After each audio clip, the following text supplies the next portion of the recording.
شمالی علاقہ جات کی خوبصورت وادیوں اور حسین نظاروں کی سیر ختم کرتے ہوئے اب مسٹر اینڈ مسز فہیم واپس اپنے گھر کی طرف جا رہے تھے۔ ان کی کوئی اولاد نہیں تھی۔ وہ اکثر اپنے چھٹی کا دن منانے کسی نہ کسی مقام کا انتخاب کر کے ایک لانگ ڈرائیو پر چلے جاتے تھے۔ ان کی کار میں ضروریات سفر کی تقریباً تمام چیزیں ہی رکھی رہتی تھیں۔ واپسی کے سفر پر موسم کچھ خراب ہوتا ہوا لگ رہا تھا، جس کی وجہ سے انہیں سلو ٹریفک کا سامنا کرنا پڑا، کیونکہ گاڑیاں بھی معمول سے زیادہ تھیں اور ڈھلوان پر گاڑی چلانا نسبتاً مشکل ہو رہا تھا۔ اندھیرا اب بڑھتا جا رہا تھا اور اب ہلکی بارش تیز طوفانی بارش میں تبدیل ہو گئی تھی۔ سڑک کے دونوں اطراف بڑے بڑے گھنے درخت تھے۔ دن کو یہ منظر جتنا حسین لگتا تھا تو رات کو اتنا ہی خوفناک، مگر ان کو اسی طرح کی لانگ ڈرائیو کا چسکا لگا ہوا تھا۔ سفر جاری تھا کہ اچانک ان کی گاڑی نے جھٹکا لیا اور انجن بند ہو گیا۔ انہوں نے اپنے طور پر کافی کوشش کی کہ کسی طرح گاڑی دوبارہ اسٹارٹ ہو جائے، لیکن ناکام رہے۔ پھر گاڑی کو احتیاط کے ساتھ مسٹر فہیم نے دھکا لگا کر سڑک کی ایک سائٹ پر مناسب جگہ کھڑی کر کے لاک کر دیا اور بیگم سے کہا، چلو آؤ دیکھتے ہیں، شاید قریب میں کوئی ٹھہرنے کی جگہ مل جائے۔ دونوں اپنی اپنی چھتری اٹھائے ادھر ادھر دیکھتے ہوئے آہستہ آہستہ بڑھ رہے تھے۔ تھوڑی سی اونچائی پر چڑھ کر انہیں قریب قریب 2 گھر نظر آئے۔ مسز فہیم بولیں، ہمیں ان سے مدد کا کہنا چاہیے، اب اندھیرا ہو چکا ہے اور درختوں میں سے کوئی بھی اچانک خطرناک جانور نکل کر آ سکتا ہے، اس لیے بہتر یہ ہے کہ وہ کسی گھر کے اندر ان کو پناہ مل جائے اور وہ اندر چلے جائیں۔ ابھی وہ ایک گھر کے دروازے کے قریب ہی پہنچے تھے کہ اندر سے کسی کے چلنے کی آواز آئی اور گیٹ کی لائٹ جل گئی۔ پھر دروازہ کھلا۔ ایک بڑی بی نے دروازہ کھولا۔ وہ لاٹھی کا سہارا لے کر چل رہی تھیں کہ لائٹ پھر بند ہو گئی، جس سے ان کا چہرہ کوئی واضح نہیں ہو رہا تھا۔ بہرحال ان کی آواز آئی، آؤ جلدی سے اندر آ جاؤ، موسم ابھی اور خراب ہونے والا ہے۔ وہ دونوں اس بات پر حیران تھے کہ ابھی تو انہوں نے دستک بھی نہیں دی تھی کہ بڑی بی نے ان کے لیے دروازہ کھول دیا تھا۔ وہ شکریہ ادا کرتے ہوئے اندر داخل ہو گئے۔ بڑی بی کی آواز آئی، جاؤ تم لوگ سامنے والے کمرے میں بیٹھو، آرام کرو، میں ابھی آتی ہوں۔ یہ کہہ کر وہ کمرے کے ساتھ بنی ہوئی سیڑھیاں چڑھتی ہوئی اوپر کی منزل کی طرف لاٹھی ٹیکتے ہوئے چلی گئیں اور وہ دونوں کمرے کے اندر آ گئے۔ انہوں نے اپنی چھتریوں کو فولڈ کر کے دروازے کے باہر ہی رکھ دیا تھا۔ اس میں سے کافی پانی بھی ٹپک رہا تھا۔ اب ہلکی ہلکی سی سردی بھی ہو گئی تھی۔ اندر کمرے میں ایک مدھم سی لائٹ جل رہی تھی۔ ایک پراسرار سا ماحول تھا۔ وہ دونوں پرانی طرز کے لگے ہوئے صوفے پر بیٹھ گئے اور بڑی بی کا انتظار کرنے لگے۔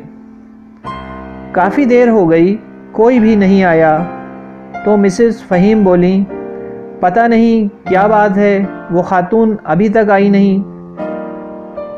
ہاں کافی دیر ہو گئی ہے، ہو سکتا ہے کہ کچھ کھانے پینے کا انتظام کر رہی ہوں، فہیم نے مسکراتے ہوئے جواب دیا۔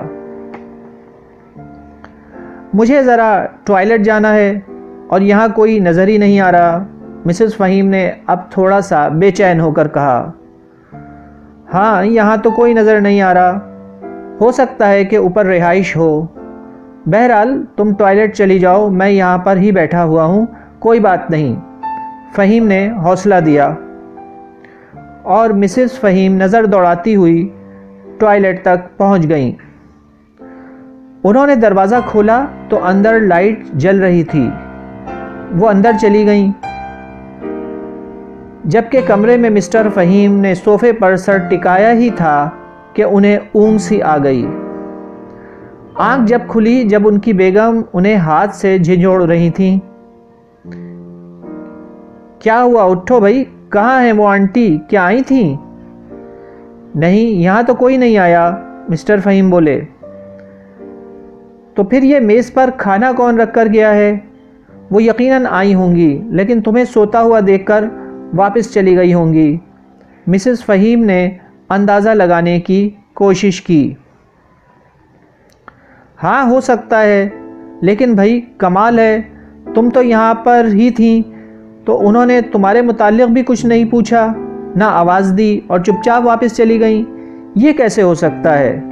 مسٹر فہیم حیرت سے بولے۔ ایک اور حیرت کی بات بھی ہے کہ جب میں ٹوائلٹ گئی تو اندر کی لائٹ کھلی ہوئی تھی اور جیسے ہی میں واپس آئی دروازہ بند کرنے ہی والی تھی کہ لائٹ خود بخود بند ہو گئی۔ یہ کھانا بھی کوئی رکھ کر چلا گیا ہے؟ مجھے تو کچھ خوف سا آ رہا ہے، بیگم فہیم بولی۔ ہاں واقعی ہے تو عجیب سی بات۔ اچھا آؤ ذرا سیڑھیوں پر چل کر دیکھتے ہیں۔ یہ کہہ کر دونوں کمرے سے باہر آئے اور برابر سے اوپر جاتی ہوئی سیڑھیاں چڑھنے لگے۔ اوپر سے ایسی آواز آ رہی تھی جیسے کوئی سرگوشی میں بات کر رہا ہو اور کوئی عورت ہنس رہی ہو، اور ایک دو بچوں کی بھی آواز آ رہی تھی جیسے وہ کیرم کھیل رہے ہوں، اور کیرم کی گوٹیاں بھی بورڈ سے ٹکرانے تک کی آواز آ رہی تھی۔ شاید اندر کوئی ہے، دروازے پر دستک دے کر دیکھتے ہیں۔ اور مسٹر فہیم نے دروازے کے باہر لگی کنڈی 4-5 دفعہ کھٹکھٹائی، لیکن اندر سے کوئی جواب نہیں آیا، بلکہ جو آوازیں آ رہی تھیں وہ بھی اب بند ہو گئیں۔ اب تو دونوں کے خوف میں اور اضافہ ہو گیا۔ واپس نیچے آئے، کمرے میں کھانا بھی ویسے ہی رکھا ہوا تھا، مگر اب کھانے میں سے بھاپ اٹھ رہی تھی، حالانکہ جب وہ کمرے سے باہر گئے تھے تو اس وقت تقریباً کھانا ٹھنڈا پڑا ہوا تھا۔ ان کے چہروں پر خوف کے آثار بڑھتے ہی جا رہے تھے۔ چلو جلدی باہر چلو، مسز فہیم نے خوفزدہ آواز میں کہا۔ ہاں بھئی ہاں، چھتری پکڑو اور باہر نکلو۔ مسٹر فہیم بھی کافی خوفزدہ ہو چکے تھے۔ وہ مین گیٹ کی طرف بڑھے تو دیکھا کہ اندر سے تو ایک موٹا تالا لگا ہوا ہے کنڈی میں۔ ارے یہ کیا؟ یہ دروازہ کس نے بند کر دیا؟ مسٹر فہیم کی آواز تو گھٹ کر رہ گئی تھی اور ان کی بیگم کے چہرے پر پسینہ آ رہا تھا، اور وہ ایسی نگاہوں سے دیکھ رہی تھیں جیسے کہ ہوش ختم ہوتا جا رہا ہو۔ ایسے میں ان کے شوہر نے ان کو سہارا دیا اور بولے، ہمت کرو، کچھ کرتے ہیں۔ برابر والے گھر میں تو روشنی نظر آ رہی ہے، وہاں شاید کوئی نہ کوئی ضرور اندر ہے۔ پھر انہوں نے نیچے گھر کے اندر لگے ہوئے درخت کے پاس سے ایک بڑا پتھر اٹھایا اور زور زور سے دروازے پر مارنے لگے۔ پتھر مارنے کی آواز اتنی تیز تھی کہ ان کی نظر کنڈی پر پڑی تو وہاں پر تالا لگا ہوا نہیں تھا۔ وہ دونوں دروازہ کھول کر فوراً باہر آ گئے۔ وہ دونوں دروازہ کھول کر فوراً باہر آئے اور برابر والے دروازے کو زور زور سے کھٹکھٹانے لگے۔ تھوڑی دیر میں اندر سے ایک نوجوان سا آدمی آیا۔ جی کون؟ پلیز ذرا دروازہ کھولیں، ہم مسافر ہیں، مسز فہیم کی بمشکل گلے سے آواز نکلی۔ اس نوجوان نے دروازہ کھول دیا۔ آئیے آئیے، اندر آ جائیں۔ شکریہ جی، وہ دراصل ہم ابھی آپ کے برابر والے گھر سے ہی آ رہے ہیں۔ فہیم نے نوجوان کو بتایا۔ برابر والے گھر سے؟ مگر برابر والے گھر میں تو برسوں سے کوئی بھی نہیں رہتا۔ آپ اندر آ کر آرام سے بیٹھیں، میں آپ کے لیے پانی وغیرہ لے کر آتا ہوں۔ نوجوان نے ان دونوں کو ڈرائنگ روم میں بٹھایا اور پانی لے کر آ گیا۔ دونوں نے اپنا پسینہ صاف کیا، پانی پیا اور تفصیل اس نوجوان کو بتائی۔ اس کا نام عرفان تھا۔ عرفان نے ساری بات سننے کے بعد کہا کہ آپ لوگ گھبرائیں نہیں، آپ کو کوئی نقصان نہیں پہنچے گا۔ یہاں یہی مشہور ہے کہ اس گھر میں جنات کا بسیرا ہے، اس لیے یہاں کوئی نہیں رہتا۔ اگر کبھی کبھار اس گھر کا مالک یہاں آتا بھی ہے تو صفائی وغیرہ کروا کر چلا جاتا ہے، لیکن اس مرتبہ تو کافی دن ہو گئے ہیں وہ نہیں آیا۔ بلکہ آپ کو یہ سن کر حیرت ہوگی کہ کچھ عرصہ ہو گیا ہے برابر والے گھر کی بجلی بھی کٹ چکی ہے، شاید مالک نے کافی دنوں سے بل ہی نہیں جمع کرایا ہے۔ لیکن میں آپ کو یہ بتا دوں کہ یہاں جو بھی جن وغیرہ ہے وہ کوئی نقصان نہیں پہنچاتا، بلکہ لوگ خود ہی خوف کی وجہ سے یہاں نہیں رہتے۔ اب دیکھیں کہ جب آپ لوگ مشکل میں پھنس گئے اور اس گھر کے دروازے پر آئے تو آپ نے کسی بوڑھی عورت کے روپ میں دیکھا کہ دروازہ کھل گیا، پھر آپ کو اندر بھی بٹھا دیا گیا، ٹوائلٹ کی لائٹ بھی جلائی گئی، پھر آپ کے لیے کھانا بھی آیا، بعد میں ٹھنڈا ہونے کے بعد اس کو گرم بھی کیا تاکہ آپ لوگ رات اسی گھر میں گزار لیں، کھانا وغیرہ بھی کھا لیں۔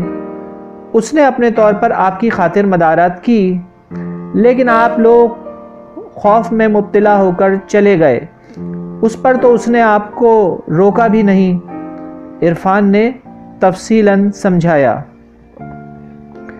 لیکن دروازے پر تالا کیوں لگا دیا تھا؟ مسز فہیم نے سوال کیا۔ جہاں تک میرا خیال ہے وہ اس لیے کہ اس وقت آپ کا رات کو باہر جانا ٹھیک نہیں ہے۔ واپس اندر چلے جائیں، لیکن جب آپ نے پتھر اٹھا لیا تو اس نے تالا خود ہی کھول دیا، عرفان نے جواباً سمجھانے کی کوشش کی۔ ارے ہاں، واقعی آپ صحیح کہہ رہے ہیں، اب ساری بات سمجھ میں آ رہی ہے، فہیم نے بیگم کی طرف دیکھتے ہوئے کہا۔ اب ان لوگوں کی حالت قدرے نارمل ہو چکی تھی، لیکن چونکہ زندگی میں پہلی بار اس طرح کا واقعہ ہوا تھا اس لیے خوف بھی محسوس ہو رہا تھا۔ اصل میں ہمارے بزرگ بتاتے ہیں کہ جنات اچھے اور برے دونوں ہی ہوتے ہیں، جس طرح کے انسان۔ اگر کبھی سامنا ہو جائے تو بس اپنے حواس کو قابو میں رکھنا چاہیے، عرفان نے اپنے طور پر سمجھاتے ہوئے کہا۔ اور انہوں نے تو آپ کو رات رکنے کے لیے پورا گھر ہی کھول دیا تھا اور کھانا بھی پیش کیا۔ چلیں خیر چھوڑیں، اچھا اب آپ لوگوں کو بھوک لگی ہوئی ہوگی، میں آپ لوگوں کے لیے کھانے کا انتظام کرتا ہوں۔ ارے نہیں بھائی عرفان، ہمیں بھوک نہیں ہے، بس ہمیں صبح کسی میکینک کو گاڑی دکھانی ہے اور پھر ہم روانہ ہو جائیں گے۔ کیا یہاں قریب میں کوئی میکینک وغیرہ مل جائے گا؟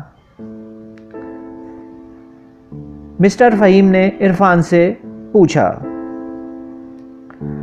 جی تھوڑی دور جا کر ہے، ویسے میں خود بھی تھوڑا بہت دیکھ سکتا ہوں، لیکن آپ پلیز کچھ کھا لیں۔ بس میں ابھی آیا۔ اور پھر تھوڑی دیر کے بعد عرفان انڈے کا آملیٹ اور روٹیاں بنا کر لے آیا۔ دونوں نے پیٹ بھر کے کھایا، پھر عرفان نے ان کو ایک کمرہ دے دیا کہ آپ اس میں آرام فرمائیں اور اپنی تھکن اتاریں، کیونکہ صبح پھر آپ کو ایک لمبی ڈرائیو کرنی ہے۔ مسٹر اینڈ مسز فہیم نے شکریہ ادا کیا اور آرام کرنے چلے گئے۔ صبح دیر تک سکون سے سوتے رہے اور پھر بیدار ہونے کے بعد قریبی ہوٹل سے عرفان نے حلوہ پوری کا ناشتہ بھی کروایا۔ وہ دونوں کچھ کہنے ہی لگے تھے کہ عرفان بول پڑا، پلیز کچھ نہیں کہیے گا، مجھے مہمان نوازی کا ثواب لینے دیں۔ اور اس جواب کے بعد وہ دونوں مسکرا کر خاموش ہو گئے۔ دوپہر تک ایک میکینک نے آ کر ان کی گاڑی ٹھیک کر دی تھی۔ اب وہ روانہ ہونے جا رہے تھے کہ مسٹر فہیم بولے، بھائی عرفان، آپ نے تو اپنی مہمان نوازی سے ہمیں خوب فیضیاب کیا، اب ہم ذرا اپنے پہلے والے میزبان کا بھی شکریہ ادا کر دیں، ورنہ یہ زیادتی ہوگی۔ اور وہ پھر اپنی بیگم کے ساتھ پہلے والے گھر کے دروازے پر گئے اور تھوڑی زور کی آواز نکال کر بولے، آپ کا بھی ہماری طرف سے بہت بہت شکریہ، ہم آپ کو پہچان نہیں سکے تھے، جس کے لیے بہت معذرت چاہتے ہیں۔ ہماری کسی حرکت کا برا نہیں مانیے گا، اب آپ سے الوداع چاہتے ہیں۔ اور یہ کہنے کے بعد وہ اپنی گاڑی کے اندر جا کر بیٹھ گئے اور اسٹارٹ کر لیا۔ پھر انہوں نے دونوں گھروں کی طرف ہاتھ ہلایا اور روانہ ہو گئے۔ تھوڑی ہی دیر میں ان کی گاڑی میں زبردست پھولوں کی خوشبو آنے لگی۔ انہوں نے دیکھا کہ گاڑی کی پچھلی والی سیٹ پر تازہ پھولوں کا ایک بڑا گلدستہ رکھا ہوا تھا۔ اس کو دیکھ کر وہ دونوں مسکرائے بغیر نہ رہ سکے، لیکن اس مرتبہ دونوں کے چہروں پر دور دور تک خوف کے کوئی آثار نہیں تھے۔ یہ واقعہ سنانے والے کہتے ہیں کہ یہ ایک حقیقت پر مبنی ہے، مگر پھر بھی کسی کا اس سے اتفاق کرنا یا نہ کرنا اس کی ذاتی مرضی پر منحصر ہے۔ ختم شد۔